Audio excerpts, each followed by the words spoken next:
iglesia, como que damos por hecho que los hijos también lo son y son conocedores. Y creo que eso es un gran error, porque hay un texto que habla y dice que por andar cuidando la viña ajena descuidé la que era mía.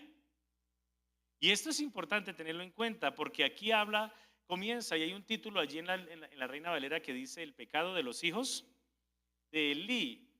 Pero miramos que los hijos de Elí eran pecadores porque eran faltos o no tenían conocimiento de Jehová. Y dice el versículo 13, y era costumbre de los sacerdotes con el pueblo que cuando alguna ofrecía sacrificio, venía el criado del sacerdote mientras se cocía la carne, trayendo en su mano un garfio de 3 dientes, y lo metía en el perol, en la olla, en el caldero, en la marmita, y todo lo que sacaba el garfio, el sacerdote tomaba para sí. De esta manera hacían con todo israelita que venía a Silo. Y bueno, habla allí más adelante de cómo ellos hacían las cosas de manera irreverente, comían, se emborrachaban, dormían con las mujeres que ministraban también en el templo, y era una vida impía, como habla en el versículo 12, ¿sí? Pero el versículo 16, vaya al versículo 16, 18, perdón.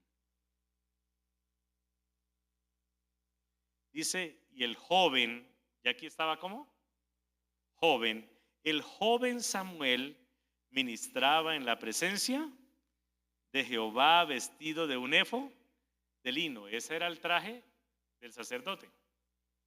Sí, ya estando joven, cuando era niño ministraba adolescente, pero ahora ya era joven vestido ya con ropa sacerdotal. Y dice el verso 19, y le hacía a su madre una túnica pequeña y se la traía cada año cuando subía con su marido para ofrecer el sacrificio acostumbrado. Y el verso 20 dice, y Elí bendijo al Cana y a su mujer diciendo, Jehová te dé hijos de esta mujer en lugar del que pidió a Jehová. Y se volvieron a su casa. Verso 21, me gusta esta parte, ¿sí? Esto se volvió una novela, ¿cierto? Estos panoramas. Dice el verso 21, y visitó Jehová a Ana, y ella concibió y dio a luz, ¿cuántos hijos? 3 hijos y 2 hijas.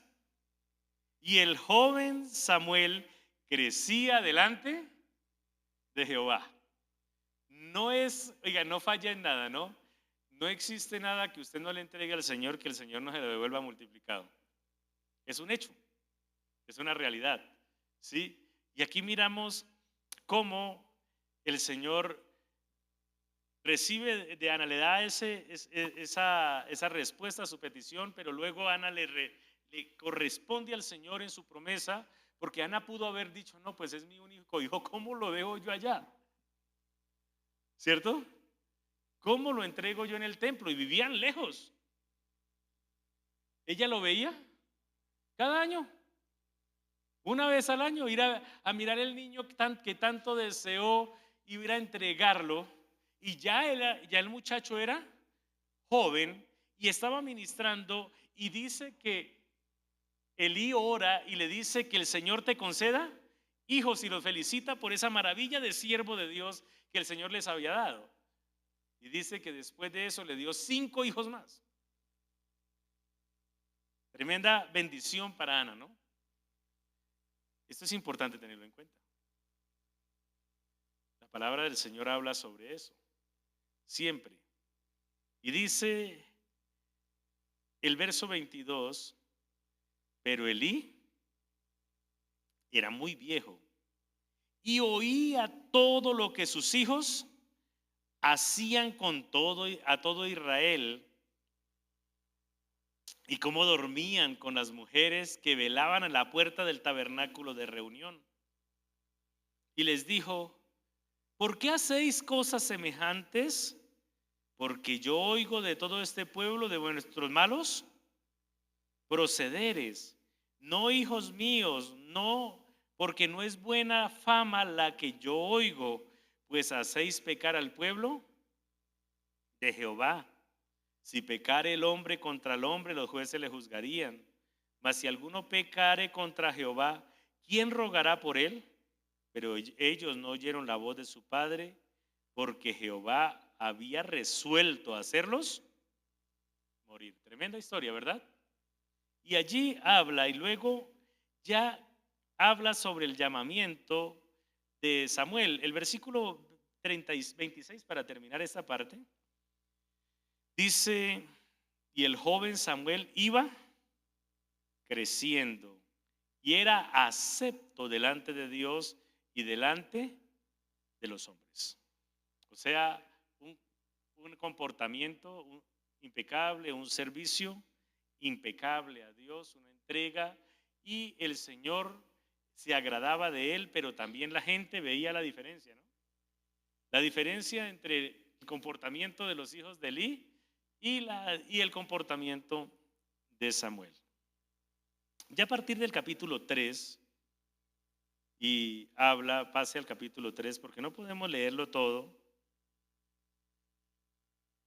dice que Jehová llama a Samuel, el versículo 1 en adelante, y el llamado a Samuel es muy bonito, ¿sí?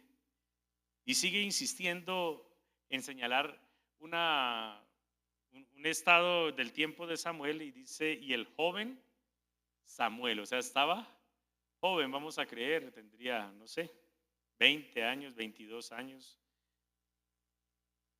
Bueno, estaba joven, dice: ministraba a Jehová en presencia de Elí, y la palabra de Jehová escaseaba en aquellos días.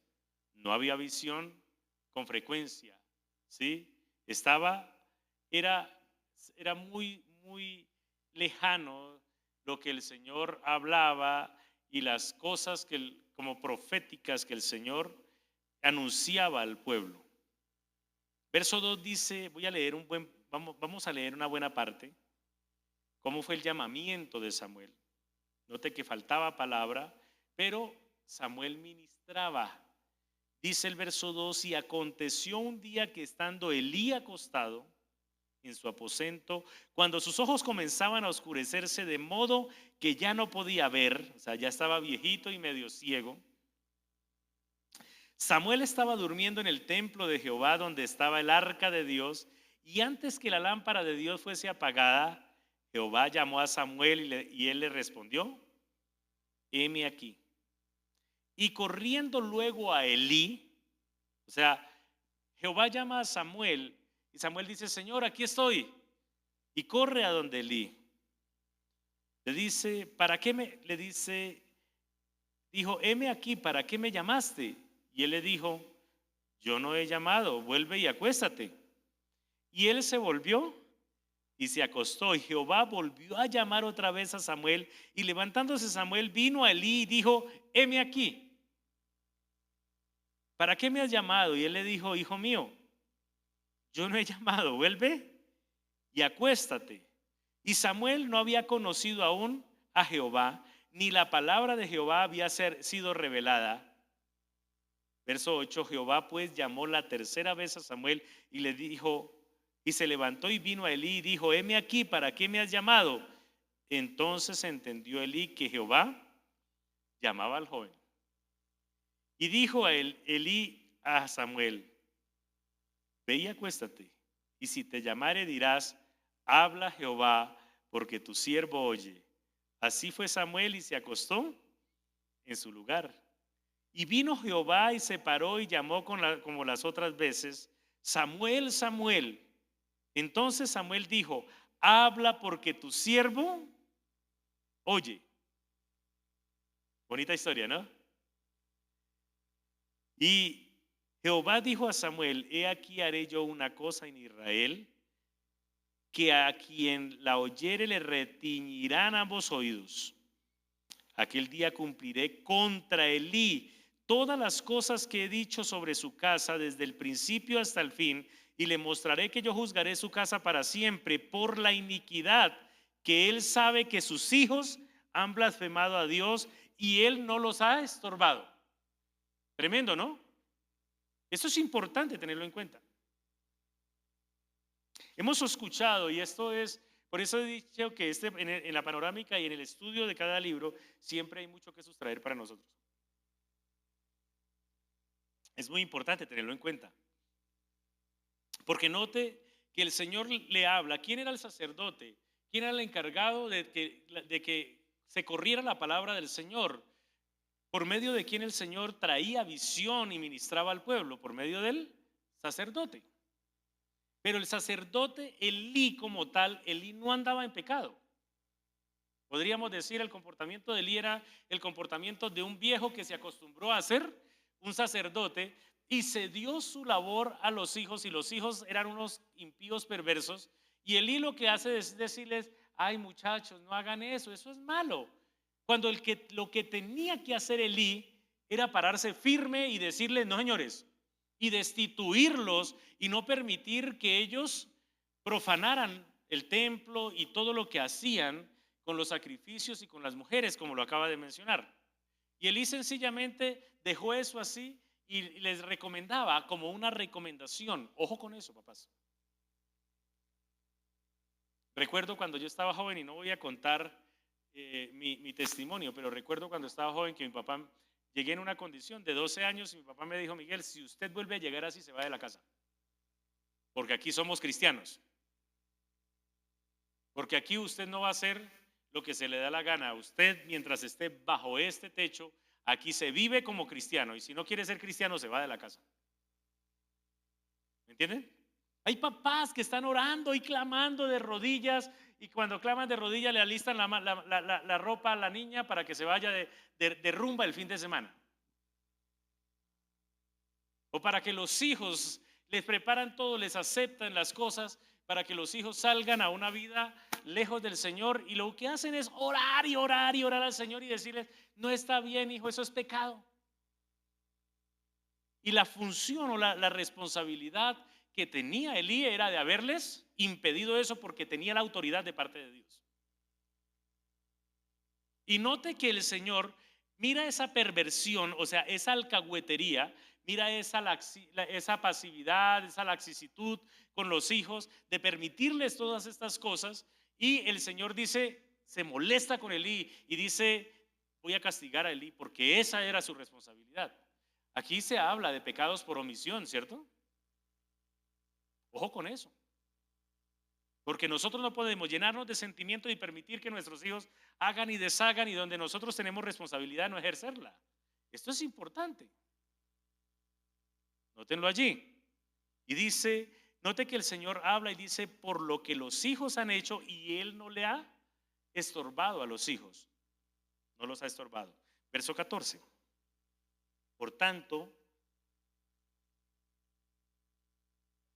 he jurado, está hablando Jehová, a la casa de Elí, que la iniquidad de la casa de Elí no será expiada jamás, ni con sacrificios ni con ofrendas. Les voy a comentar que si tenemos una historia donde sabemos que fueron condenados, fue Elí y sus hijos. De esto puede estar usted seguro: Elí y sus hijos no fueron salvos. Porque cuando habla y dice que no puede ser expiado, y dice el Señor que no será expiada, ¿sabe? Para ser salvo necesitamos tener expiación en nuestros pecados. ¿Se acuerdan? Cristo es la expiación, su sangre, con su sangre pagó y nos limpió, es la expiación por nuestros pecados. Pero dice el Señor, fue tanto el pecado, fue tanta la perversión, fue tanto el permiso que dio, que concedió Elí, y tanta la decadencia moral de los hijos de Elí, que el Señor dijo: no tienen chico en este cuento, no serán salvos.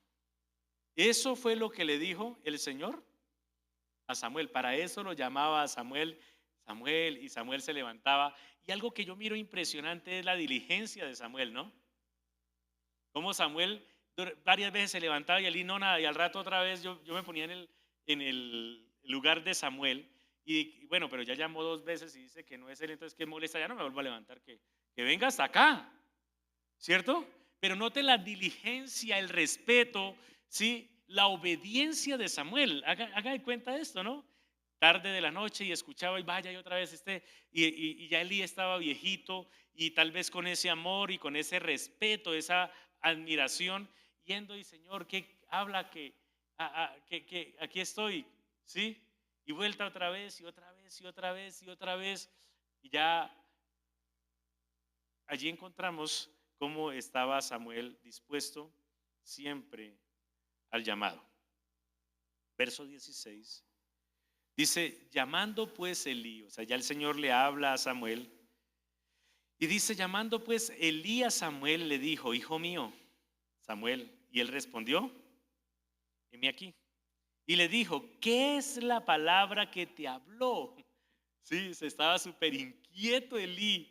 Cuéntame, ¿qué es la palabra que te habló? Te ruego que no me la encubras. Así te haga Dios y aún te añada si me encubrieres palabra de todo lo que él habló contigo. Estaba preocupado. Sabía que el asunto andaba mal y que Samuel era el único recto ante Dios allí y que el Señor tenía palabra a través de Samuel. Y dice, y Samuel se lo manifestó todo. Tremendo, ¿no? Se lo manifestó ¿qué? Todo, sin encubrirle nada. Entonces, mire la respuesta de Elí. Entonces él dijo, Jehová es, haga lo que bien le pareciere. En resumidas cuentas, él manda, haga lo que le dé la gana. Estaba perdido Elí, ¿cierto? Era el sacerdote, pero estaba totalmente ya alejado de Dios, sin temor alguno de Dios. Se había sumergido, estaba viejo, había perdido todo uso de temor, de razón al Señor y de compromiso. Y antes desafía al Señor. Yo no sé qué habría pasado si Elí dice, se tira de rodillas y clama a Dios por su misericordia, ¿no? Pero note cómo lo deja Elí, ¿no?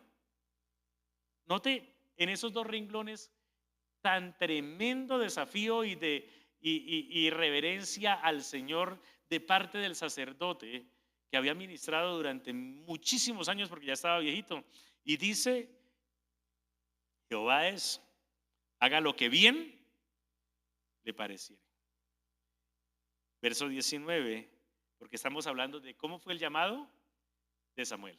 ¿Les gusta? Interesante, ¿verdad? Dice, y Samuel creció y Jehová estaba con él y no dejó caer a tierra ninguna de sus palabras. Era un respaldo impresionante. Y todo Israel, desde Dan hasta Beerseba, conoció que Samuel era fiel profeta de Jehová. Y Jehová volvió a aparecer en Silo, porque Jehová se le manifestó a Samuel en Silo por la palabra de Jehová.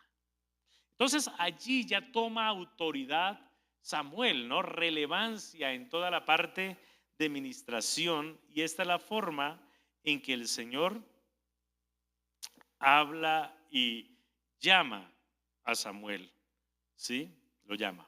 Luego el capítulo 4 en adelante, allí encontramos todo lo que fue el ministerio de Samuel hasta el capítulo 8. Son 4 capítulos, ¿sí?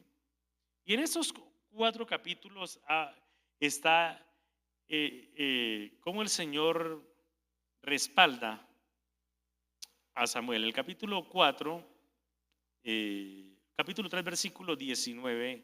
Luego quiero, bueno, el capítulo 3, verso 19, me gusta mucho que dice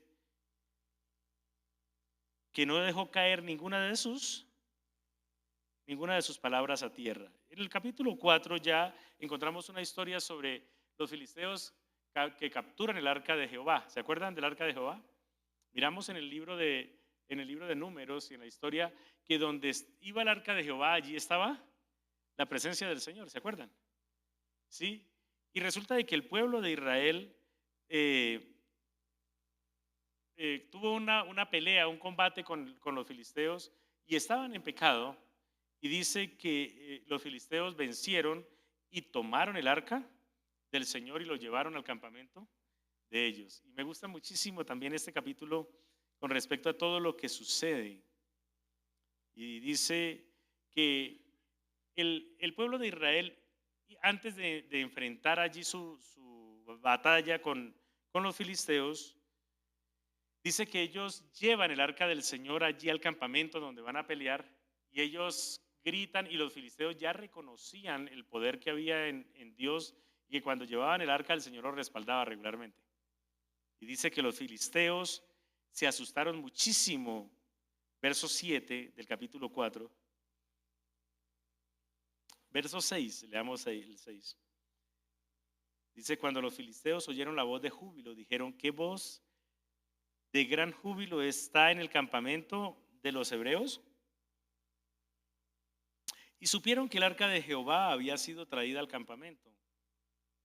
Y los filisteos tuvieron miedo, porque decían, ha venido Dios al campamento. Oiga, increíble. ¿Quiénes lo decían? Los filisteos, los enemigos del pueblo de Israel. Sí, conocían el poder de Dios y conocían cómo era la dinámica y cómo el Señor estaba allí, donde iba el arca. Y dijeron, ay de nosotros, pues antes de ahora no fue así. Verso 8, ay de nosotros, ¿quién nos librará de la mano de estos dioses poderosos? Estos son los dioses que hirieron a Egipto con toda plaga en el desierto. ¿De cuánto tiempo se estaban acordando? ¿Cuánto hacía que había pasado eso? ¿Se acuerdan que el tiempo de los jueces fue un tiempo, de los 13 jueces, un tiempo de 300 años? Ahora, más los 40 años de Moisés en el desierto eran 340, más los años de Elí en el libro de Primera de Samuel, estamos hablando de alrededor de 400 años. Sin embargo, esto es chévere para que lo tengan en cuenta, ¿verdad? En tiempo. Sin embargo, aún en esa época, después de 400 años de historia, todavía ellos miran y dicen, ahí está el arca, que fue precisamente el mismo Dios que está allí, que viene con ellos, el que los sacó de Egipto con todas esas plagas poderosas. Tremendo, ¿cierto? ¿Se acordaban más los impíos que el mismo pueblo de Israel? Tremendo. Y esto suele suceder. Muchas veces la gente ha visto lo que Dios hizo en nosotros y lo que Dios ha hecho con nosotros, y muchas veces nosotros somos los que nos olvidamos de quién es Dios y de todo lo que ha hecho y lo que debemos hacer en gratitud y obediencia al Señor. El versículo 9, el tiempo pasa muy rápido, ¿verdad? El verso 9 dice, los mismos filisteos se dan ánimo y dice, esforzaos, oh filisteos, y sed hombres, para que no sirváis a los hebreos como ellos han servido a vosotros. Sed hombres y pelead. Pelearon pues los filisteos e Israel fue vencido. Y huyeron cada uno a sus tiendas, cada cual a sus tiendas, y fue hecha muy grande mortandad, pues cayeron de Israel 30,000 hombres de a pie. Y el arca de Jehová, de Dios, fue tomada y muerto, ¿quiénes? Los dos hijos de Elí, Ofni y Fines. Y corriendo de la batalla, un hombre de Benjamín llegó el mismo día, así los rotos sus vestidos y tierra sobre su cabeza. Y cuando llegó, he aquí, Elí estaba sentado en una silla vigilando junto al camino, porque su corazón estaba temblando por causa del arca de Dios. O sea, se habían llevado el arca de Dios y no sabía lo que estaba pasando. Llegado pues aquel hombre a la ciudad y dadas las nuevas a toda la ciudad, gritó. Cuando Elí oyó el estruendo de la gritería, dijo, ¿qué estruendo de alboroto es este? Y aquel hombre vino a prisa y dio las nuevas a Elí. Y era ya Elí de 98 años y sus ojos se habían oscurecido. Estaba ciego, de modo que no podía ver. Dijo pues aquel hombre a Elí, yo vengo de la batalla, he escapado hoy del combate. Y Elí dijo, ¿qué ha acontecido, hijo mío? Y el mensajero respondió diciendo, Israel huyó delante de los filisteos y también fue hecha grande mortandad del pueblo, y también tus dos hijos, Ofni y Fines, fueron muertos, y el arca de Dios ha sido tomada. Y aconteció que cuando él hizo mención del arca de Dios, Elí cayó, tremendo, Elí cayó hacia atrás de la silla al lado de la puerta y se desnucó y murió porque era hombre viejo y pesado y había juzgado a Israel, ¿cuántos años? 40 años. Y esta fue la forma en que tomaron el arca del Señor y en que muere Ofni, Fines y Elí. Ahora, ¿quién queda usando ese lugar de ministración sacerdotal? Inmediatamente Samuel viene a tomar el lugar de Elí. Ya no quedó los hijos de Elí como tal, a cargo. Ya en el capítulo 5 hay una historia muy bonita y la historia, o sea, terminando lo que hablamos del 4, ojo con eso, mis amados hermanos, tenemos que sustraer de allí un gran mensaje. ¿De acuerdo? Porque note que el pecado de los hijos puede repercutir en los padres si los padres no hacemos cargo de nuestra responsabilidad como padres. Entonces es importante tenerlo en cuenta. ¿Y hasta dónde llegó el asunto trágico para toda la familia de Elí? Pero ahora el arca del Señor está en manos de los filisteos y los filisteos tienen un dios que para ellos es el dios más poderoso, que se llama Dagón. ¿Sí? Y dice que cuando trajeron los filisteos el arca a su pueblo, a su nación, cogen el arca y lo ponen en el templo donde está Dagón. Y dice el verso 2 del capítulo 5. Y tomaron los filisteos el arca de Dios y lo metieron en la casa de Dagón y la pusieron junto a Dagón. Y al siguiente día los de Asdod se levantaron de mañana y aquí Dagón postrado en tierra delante del arca de Jehová. Sí, o sea, cuando llegaron los sacerdotes, los hombres de allá del templo de los filisteos y entraron a su templo, encuentran a Dagón, el dios de ellos, arrodillado delante del arca. Tremendo, ¿cierto? Una demostración del poder de Dios. Como quien dice, los dioses de ustedes se arrodillan frente al Dios de Israel. Y dice que, y tomaron a Dagón y lo volvieron a su lugar. Verso 4. Y volviéndose a levantar de mañana el siguiente día, he aquí Dagón había caído postrado en tierra delante del arca de Jehová y la cabeza de Dagón y las dos palmas de su mano estaban cortadas sobre el umbral, habiéndole quedado a Dagón el tronco solamente, o sea, les quitó las manos y los pies. Por esta causa los sacerdotes de Dagón y todos los que entran en el templo de Dagón no pisan el umbral de Dagón en Asdod hasta hoy.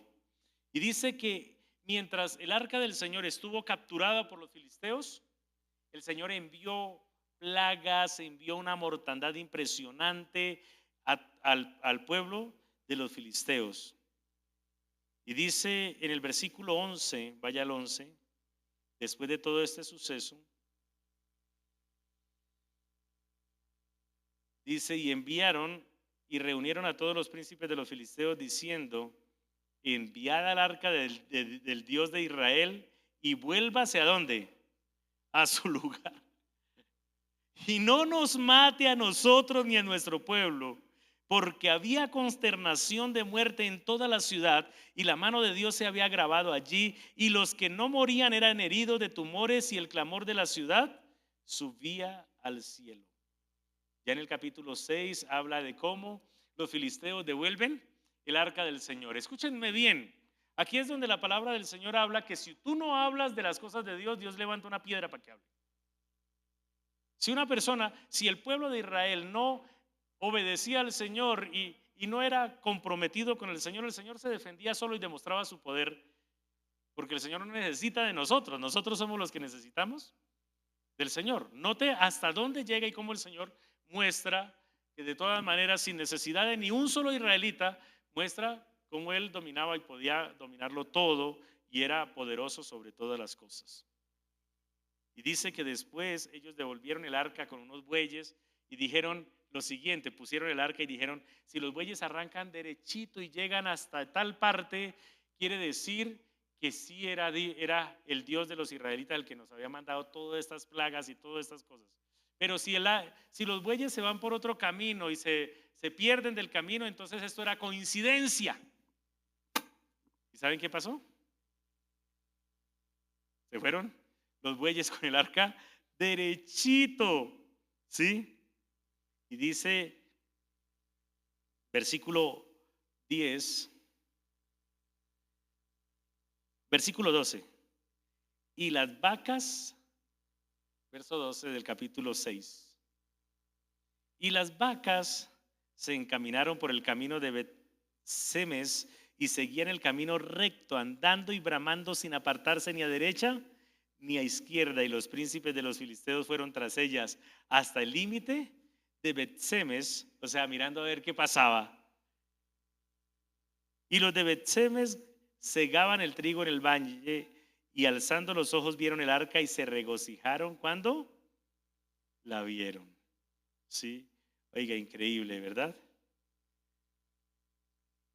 Y allí termina esa parte que es un buen punto, ¿verdad? Es un muy buen punto que a veces pasamos por alto.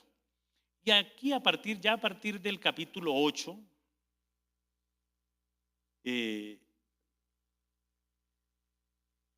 capítulo 7, versículo 3, habla sobre Samuel como juez de Israel. Dice capítulo 7, verso 3, habló Samuel a toda la casa de Israel diciendo, si de todo vuestro corazón os volvéis a Jehová, quitad los dioses ajenos y Astarot de entre vosotros y preparad vuestro corazón a Jehová y solo a él servid y os librará de la mano de los filisteos. Entonces los hijos de Israel quitaron a todos los baales después de que viene el arca, ¿verdad? Y Astarot, y sirvieron a Jehová.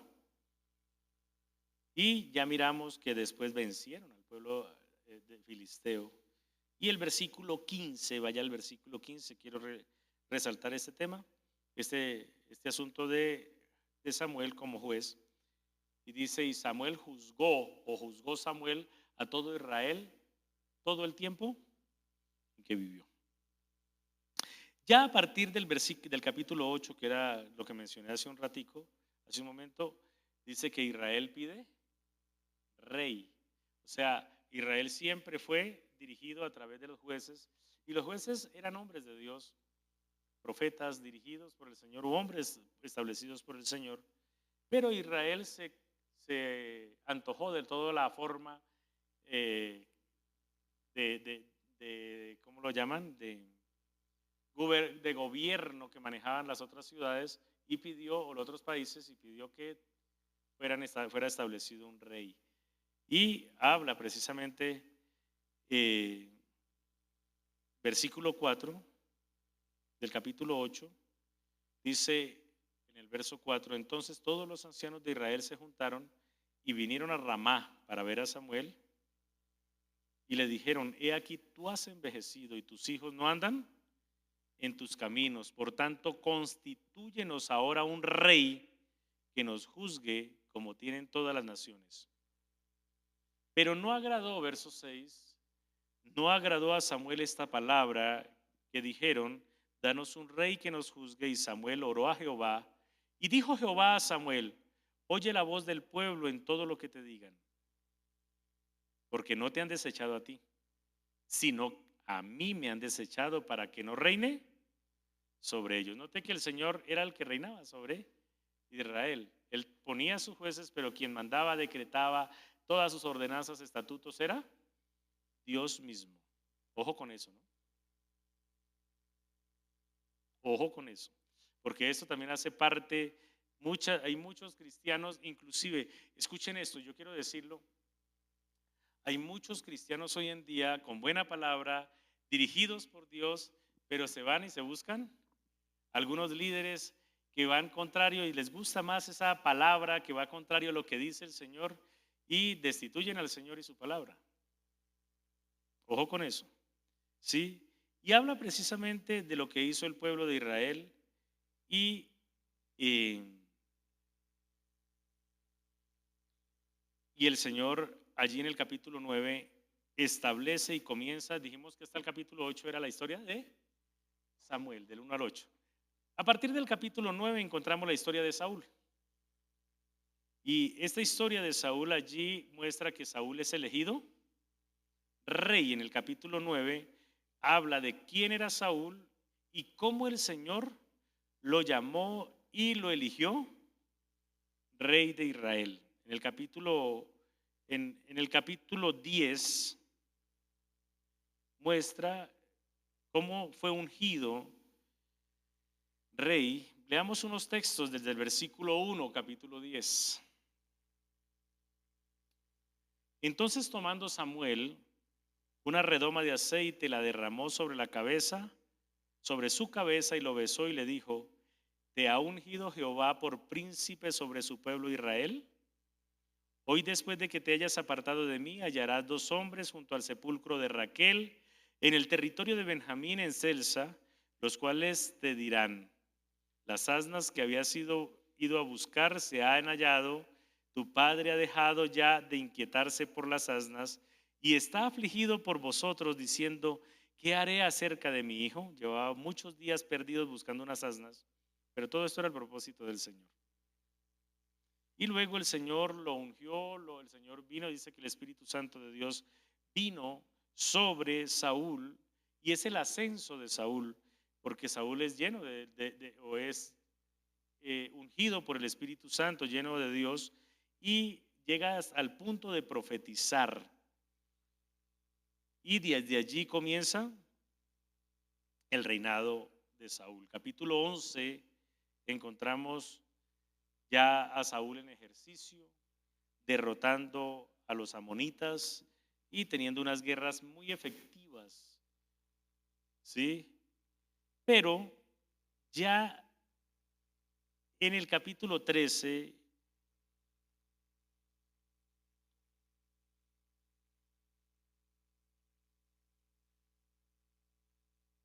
leamos, antes de que pasemos al 13, leamos el capítulo 11, versículo 14 y 15 para terminar esta parte. Capítulo 11, verso 14 y 15 dice: mas Samuel dijo al pueblo: venid, vamos a Gilgal para que renovemos allí el reino. Y todo el pueblo, y fue todo el pueblo a Gilgal e invistieron allí a Saúl. Note que ¿quién invitó al pueblo? Samuel, para posesionar, podríamos decir, legalizar el reinado de Saúl. Y dice: e invistieron allí a Saúl por rey delante de Jehová en Gilgal, y sacrificaron allí ofrenda de paz delante de Jehová, y se alegraron mucho allí Saúl y todos los de Israel. Luego, ya en el capítulo 12, encontramos un discurso de Samuel al pueblo y recomendaciones, porque ya Samuel estaba viejito, y hace un recuento de todo lo que fue como la parte sacerdotal y lo que el Señor hizo desde Moisés y cómo el Señor los había levantado, y les hace muchas recomendaciones de un pastor, podríamos llamarlo, al pueblo de Israel. Está todo esto en el capítulo 12. Ya en el capítulo 13 encontramos la decadencia, podríamos hablar de cómo el Señor rechaza a Saúl. Y creo que vamos a dejar hasta este capítulo, o hasta el capítulo 15, que habla del rechazo de Saúl. Y hubo 2 faltas muy impresionantes de Samuel. La primera falta de Samuel fue precisamente en esta guerra contra los filisteos. Otra vez está en guerra contra los filisteos. Y quiero que leamos una buena parte de este capítulo. Y el capítulo 1 nos da el abrebocas y dice, versículo 1, capítulo 12, versículo 1, dice, había ya reinado Saúl un año. ¿Cuánto había reinado? Estoy en el capítulo 12, versículo 1. Perdón, capítulo 13, versículo 1, gracias. Dice, había ya reinado Saúl un año, y cuando hubo reinado 2 años sobre Israel, escogió luego a 3,000 hombres de Israel, de los cuales estaban con Saúl 2,000 en Migmas y en el monte de Betel, y 1,000 estaban con Jonatán. Jonatán era el hijo de Saúl, en Gabaa de Benjamín, y envió al resto del pueblo cada uno a sus tiendas. Versículo 5, por favor, pasemos. Dice, entonces los filisteos se juntaron para pelear contra Israel, 30,000 carros, 6,000 hombres de a caballo y pueblo numeroso como la arena de la orilla del mar, y subieron y acamparon en Migmas al oriente de Bet-Aven. Acuérdense cuánto tenía Samuel, 3,000. Saúl tenía 3,000 para pelear. ¿Sí? ¿Y cuántos tenían los filisteos? 30,000 caballos, 30,000 a caballos, más 6,000. Eso era, ¿sí? Y dice que ellos regularmente para salir a la guerra acostumbraban a traer el arca, a orar al Señor, a pedir, a sacrificar antes de ir a la guerra. Y resulta de que Samuel no llegaba. ¿Y quién tenía que hacer eso? Samuel, el sacerdote y profeta, tenía que hacer eso, ir y sacrificar y bendecirlos y enviarlos con el respaldo del Señor. Y como Samuel no llegaba, dice versículo 7, y algunos de los hebreos pasaron al Jordán a la tierra de Gad y de Galaad, pero Saúl permanecía en Gilgal, y todo el pueblo iba atrás, él temblando. Versículo 8, y él esperó 7 días. ¿Quién? Saúl, que llegara Samuel, conforme al plazo que Samuel había dicho, pero Samuel no venía a Gilgal y el pueblo se le desertaba, se estaban yendo, eran bien poquitos y se estaban yendo asustados. Y dice, entonces dijo Saúl, traedme holocausto y ofrenda de paz, y ofreció el holocausto. Esa no era una labor del rey, esa era una labor de quién? Del sacerdote. Y cuando él acababa de ofrecer el holocausto, he aquí Samuel que venía, preciso. Y Saúl salió a recibirle para saludarle. Entonces Samuel dijo, ¿qué has hecho? Y Saúl respondió, porque vi que el pueblo se me desertaba y que tú no venías dentro del plazo señalado y que los filisteos estaban reunidos en Migmas, me dije, ahora descenderán los filisteos contra mí a Gilgal, y yo no he implorado el favor de Jehová. Me esforcé pues y ofrecí el holocausto. Cualquiera diría, no, pues bien, ¿cierto? Diga conmigo, las cosas con Dios son como Dios manda. ¿Me está entendiendo? Ténganlo en cuenta. Las cosas con Dios son como ¿qué? Como Dios manda. ¿Sí? Y miren, note que Saúl está diciendo, no, contó todo y estaba tratando de sacar su excusa y de decir y de convencer, pero yo me esforcé y presenté el holocausto y la ofrenda porque no voy a ir a la guerra sin hacer sacrificio al Señor. Verso 13 dice, entonces Samuel dijo a Saúl, locamente has hecho. No guardaste el mandamiento de Jehová tu Dios que él te había ordenado. Pues ahora Jehová hubiera confirmado tu reino sobre Israel para siempre, mas ahora tu reino no será duradero. Jehová se ha buscado un varón conforme a su corazón, al cual Jehová ha designado para que sea príncipe sobre su pueblo, por cuanto tú no has guardado lo que Jehová te ha mandado o te mandó. ¿Sí? Y esto fue la primera, o sea, ya la primera llamada de destitución que el Señor le dio a Saúl, le dijo, ya no vas a hacer, Dios va a levantar un hombre que obedezca en este asunto. Y en el capítulo 15 encontramos otra vez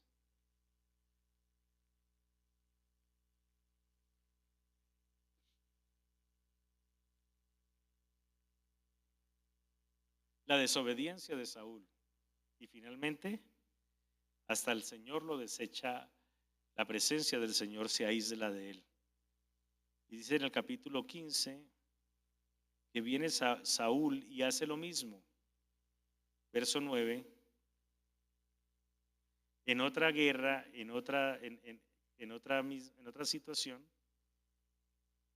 el Señor le dice, vaya, pelee contra ellos. Y dice, no se traiga nada de allá, destruya todo, no te apiades de él, mate todo, acabe con todo allá y no se traiga nada. En el versículo 9 dice, y Saúl y el pueblo perdonaron a Agag y a lo mejor de las ovejas y del ganado, mayor de los animales engordados, de los carneros y de todo lo bueno, y no lo quisieron destruir. Mas todo lo vil y lo que era despreciable destruyeron, pero lo más gordito y eso sí, se lo trajeron. Y el Señor había dicho, no hagan nada, no traigan nada. En el verso 12, ya para ir finalizando hoy esta parte, dice, madrugó luego Samuel para ir a encontrar a Saúl por la mañana, y fue dado aviso a Samuel diciendo, Saúl ha venido a Carmel, he aquí se levantó un monumento y dio vuelta y pasó adelante y descendió a Gilgal. Vino pues Samuel a Saúl y Saúl le dijo, bendito seas tú de Jehová, yo he cumplido la palabra de Jehová. Ya era como, estaba tratando como de, ¿cómo es que se llama cuando un hijo trata de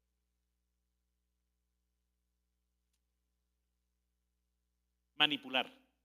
Gracias, esa es la palabra, manipulación. Note cómo esa forma manipuladora, ¿no?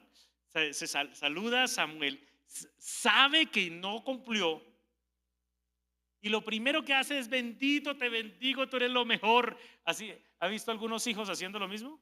Ahí, después de que han desobedecido, llegan y abren la puerta a la mamá con la chancleta, y lo primero que le dice, ay mamá, no vengo feliz y te contara. ¿Sí? Y esa es una forma de manipular. Y Saúl lo estaba haciendo. Pero al Señor no se le manipula. Y dice, verso 14, Samuel entonces dijo, pues qué balido de ovejas y bramido de vacas es este que yo oigo con mis oídos. Y Saúl respondió, mire cómo sigue la manipulación de Saúl. De Amalek los han traído, o sea, no los he traído, sino que los han traído. Poncio Pilato 2.0. ¿Sí? Los han traído porque el pueblo perdonó lo mejor de las ovejas y de las vacas para sacrificarlas ¿a quién? A Jehová tu Dios. Pero lo demás los destruimos. O sea, qué tremenda manipulación. ¿Ha visto usted algún cristiano en pecado y que dice, no, yo no doy el diezmo, doy el 20? Yo amo al Señor, que ando en pecado, pero yo amo al Señor, doy. Y busca manipular. ¿Sabe? Con el Señor no es esto sí y esto no, sino todo. Y note cómo el hombre trató de manipular el asunto, porque perdonaron hasta Agag el rey y perdonan lo mejor y escogen lo mejor y se lo traen, y después le resulta con el cuento de que él era el pueblo cuando él era el rey, y el rey era el que decía no me llevan eso, y no lo llevaban. Así de sencillo. Y dice que era el versículo 16, entonces dijo Samuel a Saúl, déjame declararte lo que Jehová me ha dicho esta noche. Y le respondió Samuel, di. Verso 17, y dijo Samuel, aunque eras pequeño en tus propios ojos, ¿no has sido hecho jefe de la tribu de Israel y Jehová te ha ungido por rey sobre Israel? Y Jehová te envió en misión, ve y destruye a los pecadores de Amalek y hale la guerra hasta que los acabes. ¿Por qué pues no has oído la voz de Jehová, sino que has vuelto al botín, has hecho lo malo ante los ojos de Jehová? Y Saúl respondió a Samuel, antes bien he obedecido la voz de Jehová. Tremendo, ¿no? ¿Ah? ¿Cómo la ven? Y fui a la misión que Jehová me envió y he traído a Gad, rey de Amalek, y he destruido a los amalecitas. Mas el pueblo tomó el botín, ovejas, vacas y las primicias del anatema para ofrecer sacrificios a Jehová, tu Dios, en Gilgal. Ya no era el Dios de él, sino el Dios de Samuel. Y Samuel le hace una pregunta, y me gusta mucho este texto, y espero que usted lo escuche con atención. Y Samuel le dijo, ¿se complace Jehová tanto en los holocaustos y víctimas como en que se obedezca a las palabras de Jehová? O sea, ¿será que al Señor le gusta más que hayan sacrificios, holocaustos, víctimas? ¿O qué le gusta al Señor en que obedezca su palabra? Pregunta, buena pregunta, ¿verdad?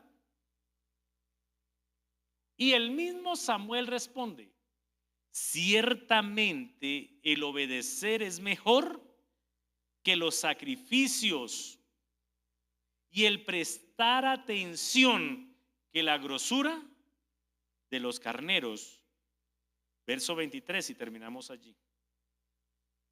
Porque como pecado de adivinación era rebelión, y como ídolos e idolatría la obstinación. O sea, esa manipulación fue vista como un hombre obstinado, ¿sí? Arrogante y pretencioso, creía que iba a manipular al Señor.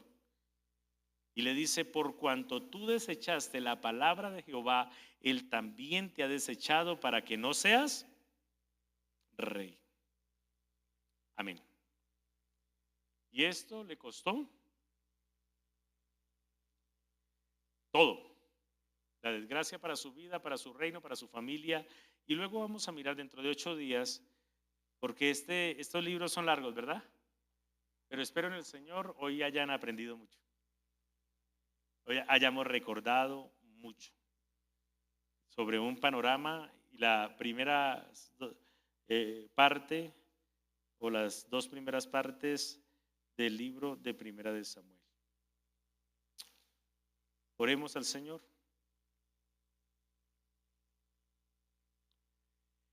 Aleluya, Señor y Dios, te damos gracias por tu palabra.